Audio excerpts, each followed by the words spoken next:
Hello friends, welcome to JSSC education. स्वागत है आपका जेएसएससी एजुकेशन पर। हम लोग यूएनओ यूनाइटेड नेशन ऑर्गेनाइजेशन संयुक्त राष्ट्र संघ इस टॉपिक को पढ़ रहे हैं। अभी तक हम लोगों ने संयुक्त राष्ट्र संघ के अंग, संयुक्त राष्ट्र संघ के जो झंडे हैं, साथ में इसकी आधिकारिक भाषा और इसके ऑफिशियल एम्बलम, आधिकारिक प्रतीक, इन सभी चीज़ों को पढ़ा है। आज हम लोग यूएन सिक्योरिटी काउंसिल में भारत के परमानेंट मेंबरशिप के लिए क्या स्थिति है, इस पे चर्चा करेंगे। यूएन सिक्योरिटी काउंसिल में स्थायी सदस्यता के लिए भारत की क्या स्थिति है, इस पर बात करेंगे। हो सकता है कि प्रारंभिक परीक्षा की दृष्टि से आपको आज का ये जो टॉपिक है ये उतना इम्पोर्टेंट ना लग रहा हो, पर मुझे पूरी उम्मीद है कि आने वाले जो एग्ज़ाम्स हैं, चाहे आपका झारखंड का एग्ज़ाम हो या किसी और स्टेट पीसीएस का एग्ज़ाम हो, इस टॉपिक से क्वेश्चन जो है ये आने की पूरी संभावना है।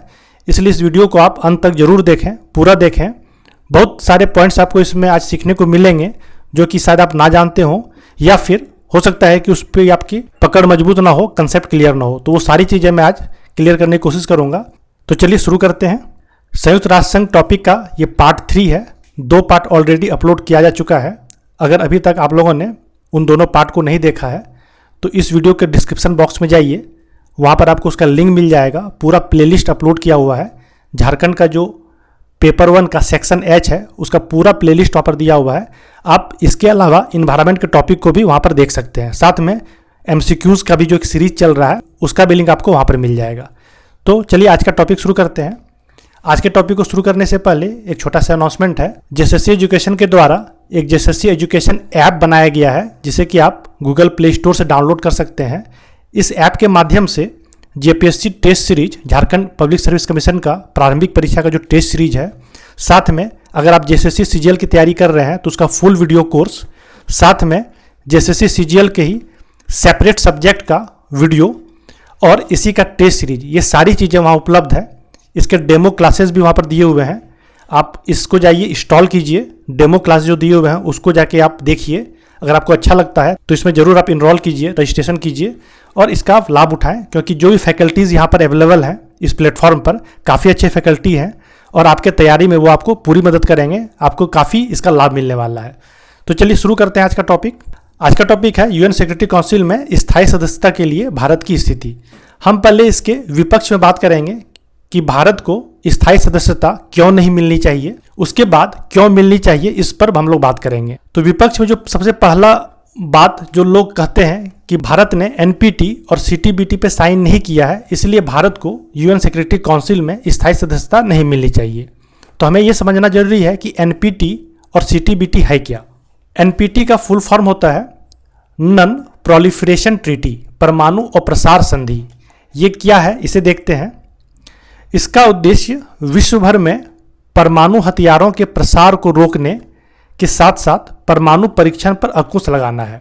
इस संधि के तहत विश्व के जो भी देश हैं वो इस बात पर सहमत होते हैं कि वो ना तो परमाणु हथियारों का प्रसार करेंगे और ना ही परमाणु परीक्षण करेंगे। इस चीज़ पर यह अंकुश लगाता है। ये जो संधि है ये 1 जुलाई 1967 से इस पर हस्ताक्षर होना शुरू हुआ है और अभी तक कुल 190 देशों ने इस पर हस्ताक्षर कर लिया है। इस 190 देशों में 5 के पास आणविक हथियार हैं। वो 5 देश कौन से हैं? अमेरिका, ब्रिटेन, फ्रांस, रूस और चाइना। ये वही 5 देश हैं जो कि यूएन सिक्योरिटी काउंसिल में स्थायी सदस्यता लिए हुए हैं। इन 5 के पास तो आणविक हथियार हैं, पर इनके अलावा इस संधि पर जिन्होंने साइन कर लिया है वो अब परमाणु हथियारों का न तो प्रसार कर सकते हैं और ना ही परीक्षण कर सकते हैं। अब ये देखते हैं कि भारत ने इस संधि पर क्यों हस्ताक्षर नहीं किया है। तो सिर्फ 5 संप्रभु देश ऐसे हैं जिन्होंने इस संधि पर हस्ताक्षर नहीं किया है और इसके सदस्य नहीं हैं। वो 5 देश हैं भारत, इजराइल, पाकिस्तान, दक्षिणी सूडान और उत्तरी कोरिया। भारत ने इस पर साइन इसलिए नहीं किया है क्योंकि कारण तो बहुत है, पर हम लोग आज संक्षिप्त में इस पर बात करेंगे कि भारत के भौगोलिक स्थिति को अगर आप देखें तो इसके जो पड़ोसी मुल्क हैं पाकिस्तान और चाइना, ये दोनों इसके दुश्मन देश हैं और भारत के संप्रभुता को हमेशा इन दोनों देशों से खतरा रहता है। काफ़ी सारे इश्यूज ऐसे हैं जिसके चलते हमेशा भारत और पाकिस्तान चाहे चाइना में अनबन बनी रहती है और जो माहौल है इन दोनों देशों के साथ भारत का वो उतना मधुर नहीं है और हमेशा एक खतरे की स्थिति उत्पन्न रहती है कि कभी भी ये दोनों देश भारत के संप्रभुता के लिए, भारत की सुरक्षा के लिए खतरा बन सकते हैं। इसीलिए भारत को अपनी रक्षा करने के लिए परमाणु परीक्षण या परमाणु हथियारों से संपन्न होना जरूरी था। अगर भारत इस संधि पर हस्ताक्षर कर लेता तो परमाणु हथियारों का जो है वो परीक्षण वो नहीं कर पाता, उसका प्रसार नहीं कर पाता, परमाणु परीक्षण नहीं कर पाता। इसी तरह पाकिस्तान ने भी इसमें हस्ताक्षर नहीं किए हैं। वही स्थिति, वही बात पाकिस्तान के लिए लागू होती है। अगर भारत के लिए पाकिस्तान दुश्मन है तो पाकिस्तान के लिए भारत भी एक दुश्मन की तरह ही है। इजराइल, दक्षिणी सूडान और उत्तरी कोरिया के साथ भी कमोबेश इसी तरह की स्थिति बनी हुई है। तो भारत का इस जो संधि है इस पर हस्ताक्षर नहीं करने के पीछे ये एक बहुत बड़ा जो है लॉजिक है। इसके अलावा और भी बहुत सारे कारण हैं, पर यहाँ पर हम उन सभी कारणों की चर्चा नहीं करेंगे, नहीं तो वीडियो काफ़ी लंबा हो जाएगा। कभी अलग से इस टॉपिक को पढ़ेंगे तो हम लोग विस्तार से उस पर बात करेंगे। इस संधि का प्रस्ताव आयरलैंड ने रखा था, पर सबसे पहले जो हस्ताक्षर करने वाले देश थे वो है फिनलैंड। मीन्स प्रस्ताव इस संधि का आयरलैंड ने रखा था, पर हस्ताक्षर सबसे पहले फिनलैंड ने किया था। इस संधि के तहत परमाणु शक्ति संपन्न राष्ट्र उसे ही माना गया है जिसने 1 जनवरी 1967 से पहले परमाणु हथियारों का निर्माण और परीक्षण कर लिया हो। आप देख रहे हैं कि जो हस्ताक्षर है वो 1 जुलाई 1967 से होना शुरू हुआ, पर कहा यह गया है 1 जनवरी 1967 मीन्स इसी साल के पहले तक जिन कंट्री ने, जिन राष्ट्रों ने परमाणु हथियारों का परीक्षण कर लिया है, इसका प्रसार कर लिया है, उससे ही परमाणु शक्ति संपन्न राष्ट्र माना जाएगा। इसके बाद अगर आपने हस्ताक्षर कर लिया है तो वैसे भी आप नहीं कर सकते हैं, और अगर आपने हस्ताक्षर नहीं किया है और फिर भी आप परमाणु परीक्षण कर रहे हैं तो आपको परमाणु शक्ति संपन्न राष्ट्र नहीं माना जाएगा। इस आधार पर भारत को यह दर्जा अंतर्राष्ट्रीय स्तर पर प्राप्त नहीं है। अभी मैंने बताया कि भारत परमाणु शक्ति संपन्न राष्ट्र तो है, पर अंतर्राष्ट्रीय स्तर पर इसको यह मान्यता प्राप्त नहीं है, क्योंकि भारत ने पहला परमाणु परीक्षण कब किया था? 1984 मीन्स 1967 के बाद किया है। तो अंतर्राष्ट्रीय स्तर पर भारत को परमाणु संपन्न देशों के श्रेणी में नहीं रखा जाता है। और ये 1984 में जो परमाणु परीक्षण किया गया था वो कहाँ किया गया था? पोखरण में। और इस मिशन का क्या नाम था? स्माइलिंग बुद्धा। ये आप याद रखेंगे क्योंकि एग्जाम में काफ़ी बार इस क्वेश्चन को पूछा गया है। इसे हम लोग पोखरण 1 के नाम से जानते हैं, क्योंकि पोखरण में दोबारा भी परमाणु परीक्षण किया गया था। और वह कब किया गया था? 11 से 13 मई 1998 के बीच में। इस समय वाजपेयी जी के नेतृत्व में इस परीक्षण को किया गया था, हमारे भूतपूर्व प्रधानमंत्री अटल बिहारी वाजपेयी के नेतृत्व में। इसे हम लोग पोखरण 2 के नाम से जानते हैं। तो इस तरह से भारत ने अपने आप को परमाणु शक्ति संपन्न राष्ट्र तो घोषित कर दिया है, पर अंतर्राष्ट्रीय स्तर पर इसको यह दर्जा प्राप्त नहीं है, क्योंकि इसने यह परीक्षण 1967 के बाद किया है। उत्तरी कोरिया ने इस संधि पर हस्ताक्षर किया कि वो परमाणु परीक्षण नहीं करेगा, पर बाद में उसने इसका उल्लंघन किया और इस संधि से बाहर आ गया। उत्तरी कोरिया के बारे में तो आप लोग पता ही होगा कि थोड़ा वो सनकी देश है, तो इसने इस पर जो है हस्ताक्षर तो कर दिया था आवेश में आकर, पर बाद में उसे ऐसा लगने लगा कि उसको उसके पड़ोसी मुल्क से ही खतरा है, तो फिर बाद में उसने परमाणु परीक्षण किया और इस संधि से बाहर आ गया। ठीक है, तो एनपीटी को हम लोगों ने समझ लिया। अब हम लोग सीटीबीटी को देखेंगे। सीटीबीटी क्या है? सीटीबीटी का फुल फॉर्म है comprehensive nuclear test ban treaty, व्यापक परमाणु परीक्षण प्रतिबंध संधि। क्या होता है ये? तो व्यापक परमाणु परीक्षण प्रतिबंध संधि सीटीबीटी एक ऐसा समझौता है जिसके जरिए परमाणु परीक्षणों को प्रतिबंधित किया गया है कि आप परमाणु परीक्षण नहीं कर सकते हैं। कमोबेश एक तरह से एनपीटी के तरह ही है, वहाँ भी परमाणु परीक्षण पर रोक लगाने की बात की गई थी, यहाँ भी वही बात है, पर देखते हैं आगे इसमें अलग बात क्या है। तो यह संधि 1996 में अस्तित्व में आई। अगर एग्जैक्ट डेट कहा जाए तो 24 सितंबर को। तो 24 सितंबर 1996 को यह संधि अस्तित्व में आई। 71 देशों ने हस्ताक्षर, भारत ने इस पर हस्ताक्षर अभी तक नहीं किया है, इसलिए हम लोग इसकी बात कर रहे हैं। आगे देखेंगे कि भारत ने क्यों नहीं किया है। इस संधि के तहत देशों की 2 कैटेगरीज बनाई गई है, एनेक्सर 1 कंट्रीज और एनेक्सर 2 कंट्रीज। ये क्या क्या है उसे देखते हैं। एनेक्सर 2 कंट्रीज वैसे देश हैं जो 1996 के सम्मेलन में भाग लिए थे। जिस साल इस संधि को अस्तित्व में लाया गया था, तो उस सम्मेलन में जिन कंट्रीज ने भाग लिया था उसको एनेक्सर 2 के कैटेगरी में रखा गया और उसे एनेक्सर 2 कंट्रीज कहा गया। और उनके साथ एक शर्त यह भी लगाई गई कि एनेक्सर 2 के कंट्रीज के सिग्नेचर और रेटिफिकेशन के बाद ही यह ट्रीटी लागू होगी। मीन्स जितने भी देश 1996 के सम्मेलन में भाग लिए थे, उन सभी देशों को एनेक्सर 2 कैटेगरीज में रखा गया, एनेक्सर 2 कंट्रीज में रखा गया और ये कहा गया कि इन सभी देशों के द्वारा अगर इस ट्रीटी पर सिग्नेचर और साथ में रेटिफिकेशन कर लिया जाता है तो ही यह ट्रीटी लागू होगी, अन्यथा यह ट्रीटी लागू नहीं होगी। अब तक 185 देशों ने साइन कर दिए हैं, जिनमें से 170 देशों ने रेटिफाई भी कर दिया है। मीन्स 185 देशों ने साइन तो कर दिया है, पर उनमें से 170 देशों ने ही अभी तक इस पर रेटिफिकेशन दिया है, अनुसमर्थन किया है। 15 देशों ने अभी तक इस पर अपना रेटिफिकेशन नहीं दिया है। भारत, पाकिस्तान और उत्तर कोरिया सहित 11 ऐसे देश हैं जिन्होंने ना तो ट्रीटी पर साइन किया है और न ही रेटिफाई किया है। भारत ने ना तो साइन किया है और न रेटिफाई किया है। और भारत के अलावा कौन से देश हैं? पाकिस्तान, उत्तर कोरिया सहित 11 ऐसे देश हैं। इसमें भारत, पाकिस्तान और उत्तर कोरिया ये 3 ऐसे देश हैं जो एनेक्सर 2 में भी आते हैं। एनेक्सर 2 में आने का अर्थ है कि इस सम्मेलन में इन तीनों देशों ने पार्टिसिपेट किया था। इसका अर्थ है कि अगर इन तीनों देशों के द्वारा अगर इस ट्रीटी पर अगर साइन और इसको रेटिफाई नहीं किया जाता है तो ये ट्रीटी लागू ही नहीं होगी। मीन्स सिर्फ अगर भारत भी इस ट्रीटी पर साइन और रेटिफाई से नहीं करता है तो ये ट्रीटी लागू नहीं होगी।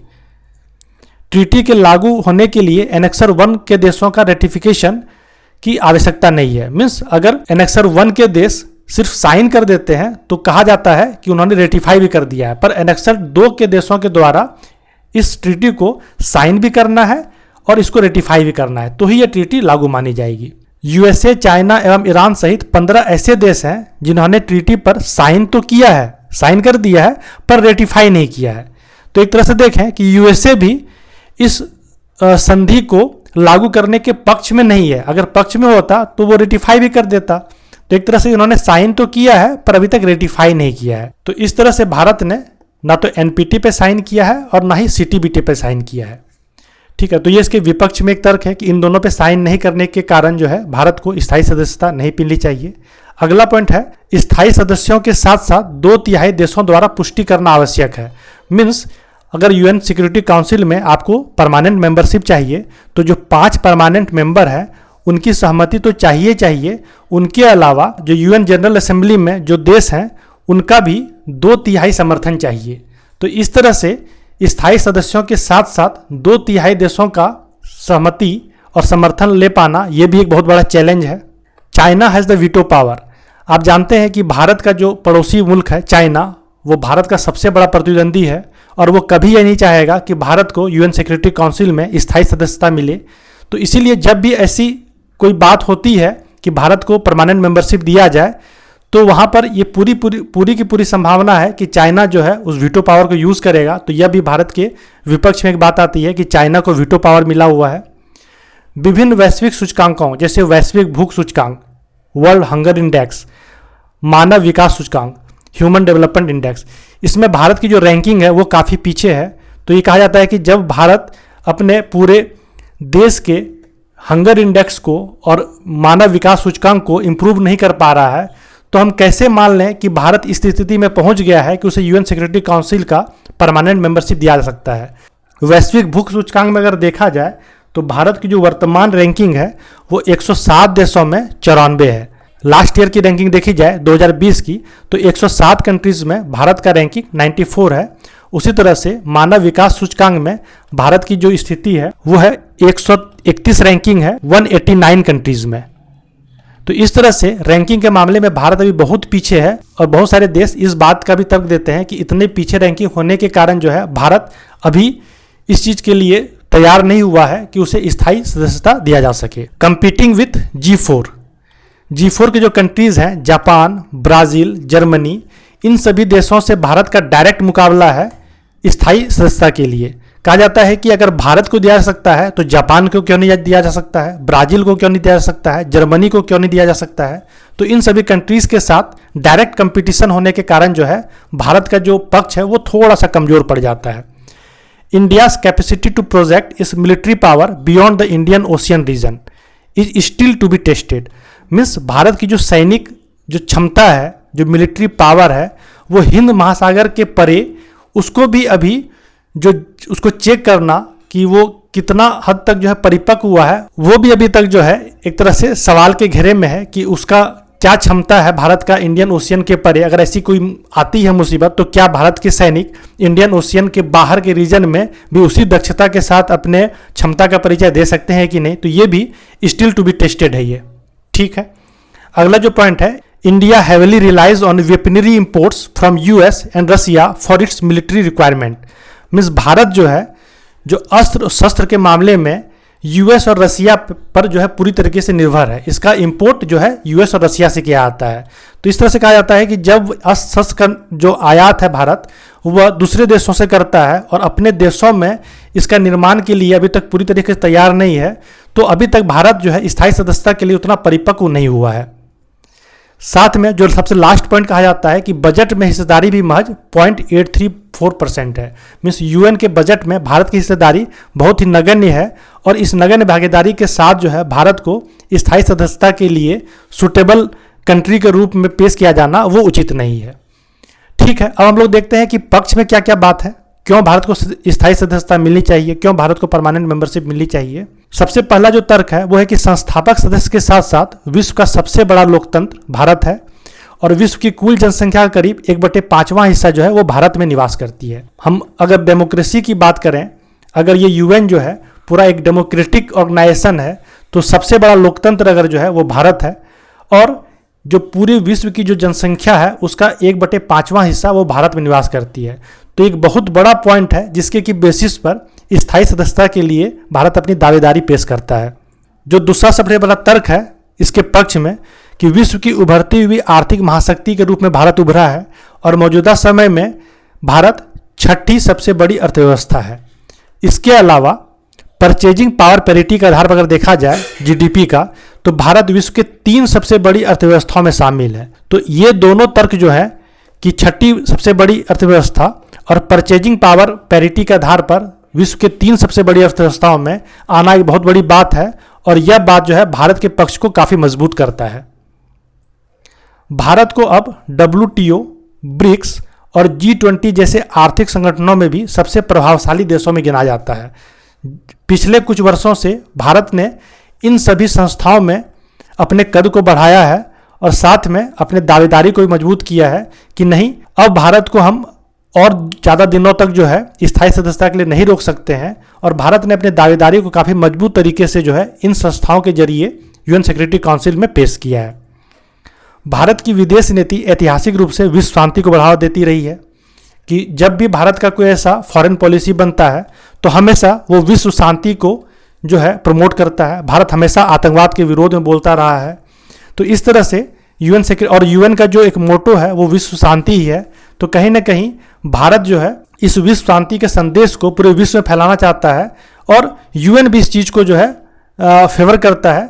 इसके लिए भारत ये कहता है कि नहीं, यूएन सिक्योरिटी काउंसिल में हमें स्थायी सदस्यता जो है वो मिलना चाहिए और हम इसके लिए एक मजबूत दावेदार हैं।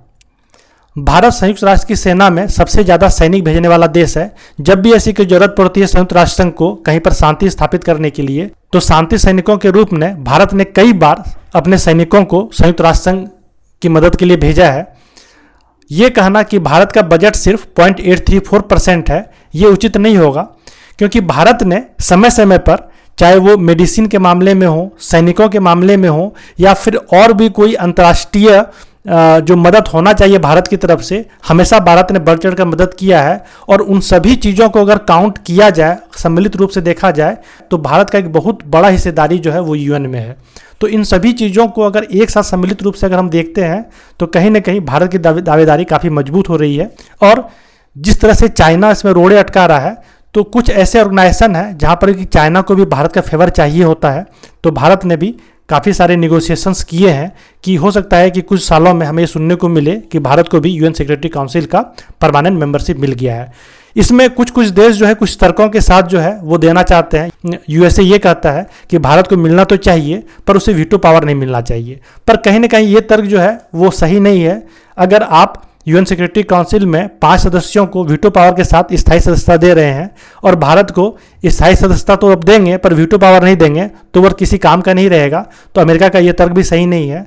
देखते हैं आगे क्या होता है, भारत को मिल पाता है कि नहीं, लेकिन भारत की स्थिति धीरे धीरे अब मजबूत होती जा रही है और हम ये उम्मीद कर सकते हैं कि यूएन सिक्योरिटी काउंसिल में भारत को बहुत जल्द ही स्थायी सदस्यता मिल जाएगी। चलिए आज के लेक्चर को यहाँ पर समाप्त करते हैं। अगले पार्ट में हम लोग जो अदर इंटरनेशनल एजेंसीज है उसके बारे में पढ़ेंगे।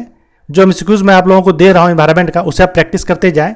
और इसका भी एमसीक्यूज का सीरीज चलेगा। ऐसा नहीं है कि अभी वीडियो के बाद मैं आपको 10 क्वेश्चन दे रहा हूँ तो इसका अलग से मैं नहीं दूंगा। मैं आपको इतने सारे क्वेश्चंस के प्रैक्टिस करा दूंगा कि आपको एग्जाम में वही सारे क्वेश्चंस आपको देखने को मिलेंगे। तो चलिए बने रहिए हमारे साथ, मिलते हैं अगले क्लास में।